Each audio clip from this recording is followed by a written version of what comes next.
Makan sayuran dan buah-buahan yang mentah, aman nggak sih?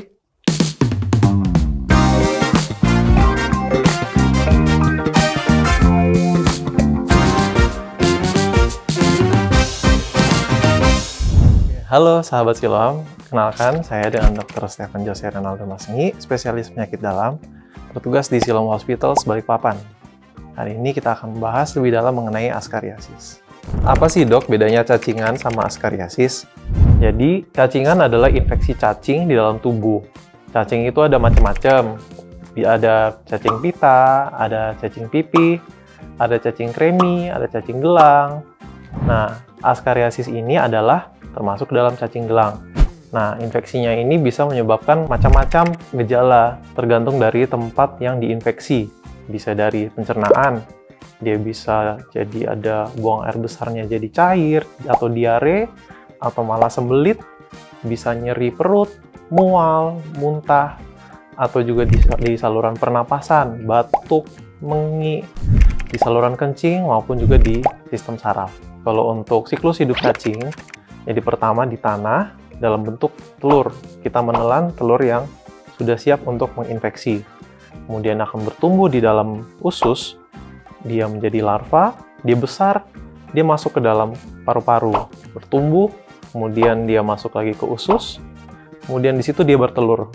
Telur itu akan keluar melalui kotoran, dan di situ dia berkembang biak di tanah dan siap memulai kembali siklus hidupnya. Pertanyaan kedua, bagaimana sampai kita bisa terinfeksi askariasis? Penyebab kita sampai bisa terinfeksi askariasis, berarti kita sampai terkena kalau kita mengonsumsi makanan yang terinfeksi telur. Baik itu sayur, buah-buahan yang tidak bersih, diolah, atau juga kita makan dengan tangan yang sudah terinfeksi oleh cacing tersebut. Askariasis ini tidak akan bisa berkembang apabila tidak di tubuh manusia.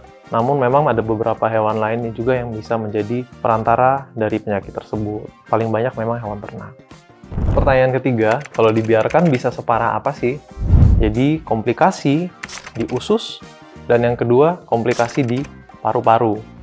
Kalau di usus, dia akan menyebabkan malnutrisi, jadi penyerapan dari makanannya akan terhambat. Kalau pada anak-anak, dia bisa gagal tumbuh kembang, jadi stunting, kemudian juga nutrisi-nutrisi lain juga tidak terpenuhi, seperti zat besi, jadi anemia, kemudian gejala sumbatan akan terjadi, bisa sembelit, atau bahkan bisa jadi mencret, diare, mual, muntah. Kalau di bagian pernapasan, jadi paru-paru kita ini sama seperti pipa-pipa, saluran-saluran yang tempatnya kosong. Jadi dia akan menempati pipa-pipa tersebut sehingga dia bertumbuh, itu akan menempati dan otomatis kita akan kekurangan oksigen dan juga nanti akan ada banyak gejala seperti batuk ataupun sesak napas. Kalau untuk gejala awal banget kita kadang nggak tahu karena gejalanya mirip dengan penyakit-penyakit yang lain.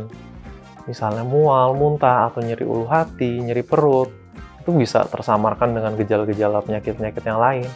Seperti asam lambung atau diare, muntaber biasa. Jadi kita masih memang nggak bisa tahu sampai benar-benar kita periksa. Nah, dari pemeriksaan lanjutan, biasanya memeriksakan darah.